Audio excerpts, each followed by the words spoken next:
Once a giant, always a giant. For me, it's only a giant.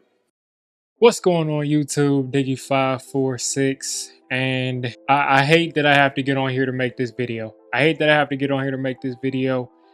Still in the dumpster fire, except this time, not because of something the Giants did, because of something that the NFL Hall of Fame voters did. Now, not only is Eli Manning, as we sit here on the Friday after they announced the class of the Hall of Fame, not only are we here and he's not in the Hall of Fame, also we find out that he wasn't even in the top 10. Wasn't even in the top 10 for final people to go into the Hall of Fame. And this has been something that Giants fans, Eagles fans, Cowboys fans, just fans across the league have debated for years, is that a lot of people really feel like Eli Manning isn't a Hall of Famer because he threw some interceptions or because his defense carried him. His defense carried him to throw for 260 a game in the playoffs. His defense carried. I mean, I just don't understand it. I mean, you could say, you know, his career record is what it is. It's 500. But when you look at the context, that mostly happened at the end of his career. I mean, he was never 2-1, but few quarterbacks are. But again, if you look at the end of Eli Manning's career, he's basically dealt with the roster that we look at on a regular basis, which is bottom of the league roster, bottom of the barrel offensive line play. And it really was just hard for him to operate at that point. It was no winning. We were playing against the Eagles, who have had a good defensive line and good offensive line now for the second half of Eli's career, a little bit of the beginning of Eli's career. They basically always had a good defensive and offensive line. And here we are this far after, and we still haven't improved that to where it needs to be for us to be consistently competitive. But long story short, there was not much that Eli Manning could do here, especially once Tom Coughlin left. I mean, at that point, it became a joke. You know, you get Ben McAdoo, you get Pat Shurmur, you get Jerry Reese out of here, then you bring in Gettleman. It's just a mess. We could not build a roster behind Eli after his prime. I mean, he hit his prime. He smack dab in the middle, hit his prime in 2011. And 2012, we were still competitive. And right after that, 2013, the team hit rock bottom as far as talent-wise, as far as the trenches. You got Eric Flowers out there. The offensive line started leaving. Chris Snead left. He was gone. And we just didn't have a team around Eli Manning. And that was his prime. Because we saw the second he got Odell, you know, another 34 touchdowns, 35 touchdown season. Just unfortunate. But as far as Eli Manning's resume, I mean, 2 Super Bowls, 2 Super Bowl MVPs. We all know it. And his defense did not carry him. Are you going to beat Tom Brady if your defense is horrible? And, you know, no, you're not going to do that. Are you going to beat the perfect team if your defense doesn't show up too? No. But at the same time, Eli Manning showed up in both of those Super Bowls. Showed up in both of those Super Bowls and showed up in the games prior to. I mean, just look at the 2007 run. Beat the Cowboys. Beat Brett Favre. You know, I mean, I just beat Aaron Rodgers in 2011. Beat the Falcons, who we were predicted to lose to. We were almost underdogs in everything. We may have been favorites against the Falcons. I don't remember. But I know in 2007, we were predicted to lose every single game. I always tell people, go and look up that YouTube video, The Giants versus the Prognosticators, and watch the magic that Eli Manning pulled out of his hat. I mean, it's not about the 2 throws. First of all, you can make an argument that the first throw, the Tyree throw was lucky.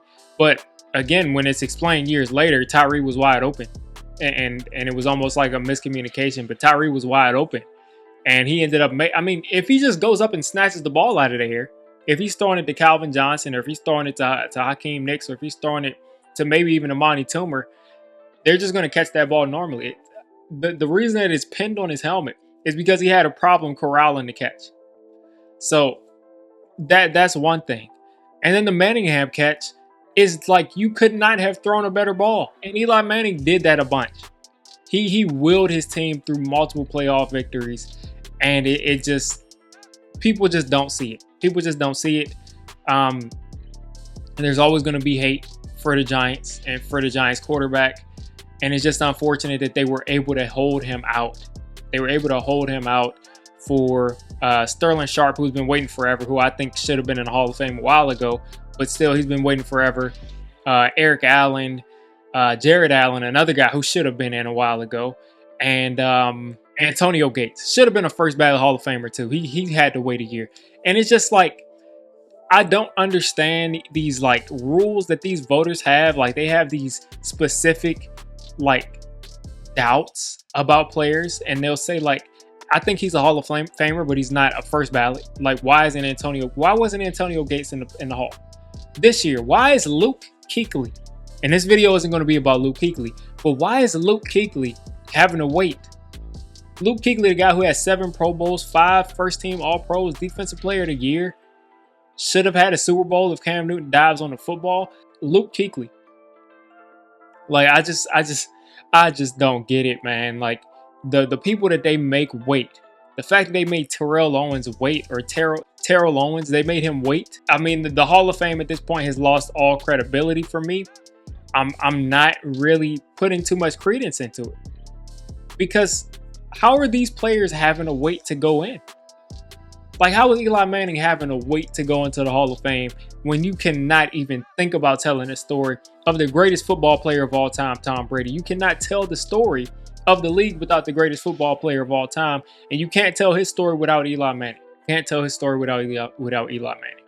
It's impossible, because he beat Tom Brady 2 times in the Super Bowl. Nobody else can say that. Nobody else can say that they performed in the playoffs like Eli Manning did. And there's something to be said. There's something to be said about him never missing a game due to injury. There's something to be saying about that consecutive game streak. He was always available. Yes, he threw interceptions, but guess what? 4,000 yards almost every year. Almost every year. And this isn't today's NFL. This is going all the way back to like 2010, 2012. You know, like 4,000 yards almost every year. Did his thing. And again, it's just ridiculous. It's just ridiculous. And then people compare him to Jim Plunkett. I saw somebody comparing him to Nick Foles. Nick Foles, who hasn't even had a starting level career besides one playoff run where he played out of his mind. And the Eagles, he should be in the Eagles Ring of Honor because he brought them a Super Bowl. I don't know what's going on with the Eagles if he's in there, but he should be in the Eagles Ring of Honor. But he has no business being mentioned in the same breath as Eli Manning, who also put together a career where he's top 10 in every quarterback stat when he retired. I mean, you're comparing him to Nick Foles, and then Jim Plunkett, another guy who's unserious, who didn't have half the career that Eli Manning had. You use guys that have won Super Bowls that have not had the career that Eli Manning had. Now, I'm going to keep it real. If Eli Manning never went to a Super Bowl, never won one, then no, he's not a Hall of Famer. But the fact that he won those 2 Super Bowls against that quarterback, and he had an above average, good NFL career where he was consistently, you can never say that the guy was outside of the top 10 quarterbacks. You can never say that. And there were times where he was top 5. There were times where he was top 5. You got Aaron Rodgers, you got Drew Brees, you got Peyton Manning, you got Tom Brady. I mean, what else?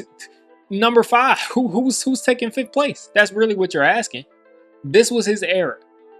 He's competing with Ben Roethlisberger and Phillip Rivers, and Ben Roethlisberger is probably going to moonwalk into the Hall of Fame because this is how they do things. Even though Ben Roethlisberger, you want to talk about carried? Ben Roethlisberger was on a team that was so stacked as far as the defense goes that has had a Hall of Fame coach, multiple guys who should be the Hall of Fame coaches. I mean, that guy was getting carried. Phillip Rivers, have you seen his rosters that he played on? I mean, Vincent Jackson, Floyd, LaDainian Tomlinson, Mike Tolbert, Sean Merriman, all of these guys. Cromartie, all of these guys. Eli Manning didn't have teams like that. Same thing with Tom Coughlin. Like, he couldn't get in. because of politics. So that's my 2 cents on it. More of a rant than anything, but Eli Manning and Tom Coughlin, hopefully they go into the Hall of Fame together. Only 4 people got in this time. Hopefully that's not the norm, or they'll hold these guys out. We won't see Tom Coughlin and Eli Manning get in the Hall of Fame until, in 20 years from now, because you know how this can go.